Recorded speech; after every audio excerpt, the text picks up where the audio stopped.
सरपंच हेब तो एमिति श्मशान को रास्ता पाई भू संपत्ति को दान एभली उदार मनोभाव देखाई महान कार्य करिसेंती गजपति जिला नुआगढ़ ब्लॉक अंतर्गत ताबरडा ग्राम पंचायतर सरपंच परिवार।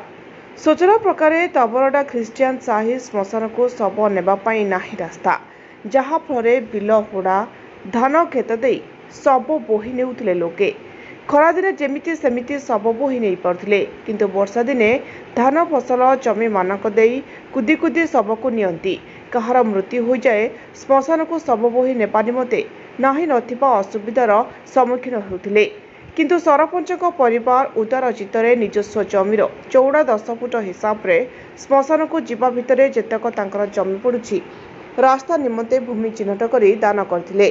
रास्ता निमते भूमि चिन्हट करी दान करने समय निजे सरपंच ताबिती बेहर दलाई, स्वामी रघुनाथ बेहर दलाई, पुओ मुन्ना बेहर दलाई उपस्थित थिले।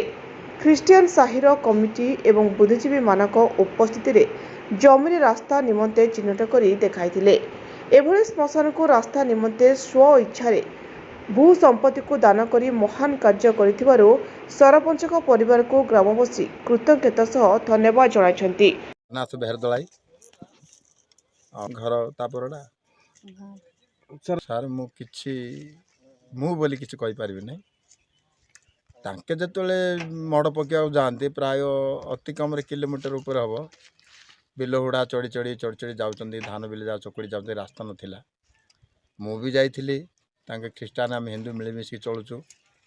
आम मरीगले से काठमाटी देवाक आसुँच, मरीगले माटी खंड देवाक जाऊँ। आम देखिली कष्ट अनुभव मनीष मनीष हुड़ारू जो धान लगाई कदर्य कि से आसिक जो आउ शब कवर करने को हृदय गोटे मो जागृत है मुझे भी सर्टकट देदेवी आ खंडे गले जाओ ये मनोभाव है मुझे तो अहंकार हो कि देना सबुदिन तो दिने मनीष सब है से श्मशान को जावा कष्ट संभाल ए सरहद मोर किटा गोटे सुविधा अच्छी बोली मु प्राय 500 फुट पखापाखि बापांर पितृ संपत्ति बाड़ पदर जमी बिल जमी जाऊँगी देली एति कथा मुझे जहाँ आम शुणुचु किंतु आपको आगामी दिन मानक आपण पुओ मैंने कि झील कि ए विषय को लेकिन अभियोग करें तो सार मु घरे कथा ही सारी बड़ पु आम रही चाकरी कर बापा तुम जहाँ कले आम खुशी एटा महापुण्य जिनस गोटे कथा सी कहले बापा देले भी लोक हिंसा करेंगे नेले भी हिंसा करेंगे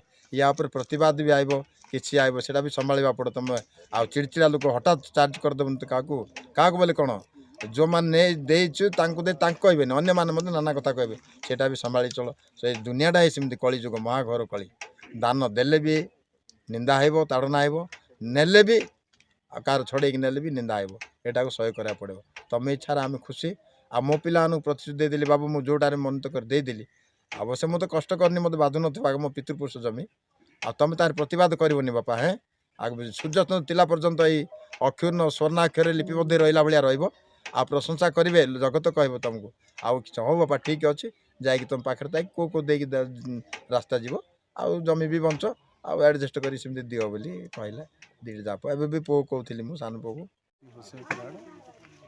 स्थानीय ताबड़ा ग्रामवासी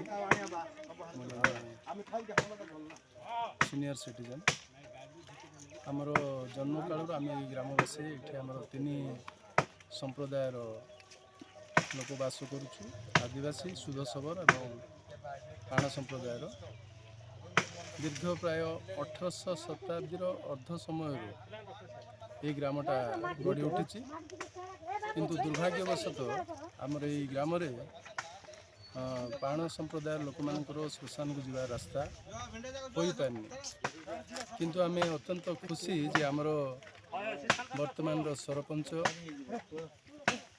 तबत बेहरदली स्वामी रघुनाथ बेहरदली पुओ मैंने से हृदय रे आम प्रति दया भाव सृष्टि है से बदान्यता आम से प्रकाश कले आम साई मध्य से मैंने आसिले कहले जे तुम एत दयनीय परिस्थिति श्मशान को गला बहुत कष्ट अनुभव कर सही कर आमर पितृपुरुषर जगह अच्छी किसी पड़िया जगह अच्छी किसी चाष जमी अच्छी आम आमर जो सरकार तरफ धान अमल जो ଖଳା ପ୍ରସ୍ତୁତ କରାଯାଇଛି। ତହିଁରୁ ଆମର ଯେତିକି ଜାଗା ଅଛି 10 ଫୁଟ ଚଉଡ଼ାରେ ପ୍ରାୟ 500 ଫୁଟରୁ ଅଧିକ ହେବ, ସେତିକି ଜାଗା ଆମେ ଦାନ କରୁଛୁ। ଆଉ ତୁମେ ସେଠି ରାସ୍ତା ପ୍ରସ୍ତୁତ କର, ଆବଶ୍ୟକ ଅନୁସାରେ ସରକାରଙ୍କର ଅନୁଦାନ ମଧ୍ୟ ଆଣିକି ଆଉ ଶ୍ମଶାନୀ ରାସ୍ତା କରିକି ତୁମେ ଆକୁ ବ୍ୟବହାର କର।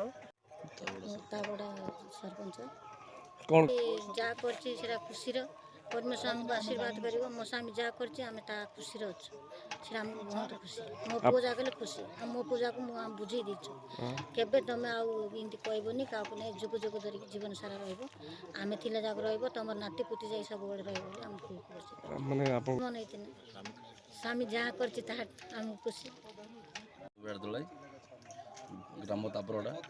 କ'ଣ କହିବେ? ମୋ ମନରେ କିଛି ସଞ୍ଜଜାତ ନାହିଁ। ବାପା ଯାହା କହିଛନ୍ତି ଲିପିବଦ୍ଧ ସେଟା ସାରା ଜୀବନ ପାଇଁ ରହିବ, ପୂର୍ବପୁସ୍ତ ରହିବ। ବାପା ଯାହା କହିଛି ସେଥିରେ ଆମେ ବହୁତ ଖୁସି। ଆମ ମନରେ କିଛି ଭାବନା ନାହିଁ। କାଲି ସକାଳୁ ମୋ ପିଲା ଛୁଆ ହେଲେ ବି ତାକୁ ବି ଆମେ ତାହା କହିବୁ ତ ଜେଜେବାପା ସେ ଜାଗାଟା ଦେଇଛନ୍ତି, ସେଟା କିଛି ଭଲ କାମରେ ଲାଗିଛି ବୋଲି। ଗଜପତି ଜିଲ୍ଲାରୁ ମନୋହର ପଟ୍ଟନାୟକ ରିପୋର୍ଟ, ଜ୍ୟୋତିପ୍ରଭା ନ୍ୟୁଜ୍।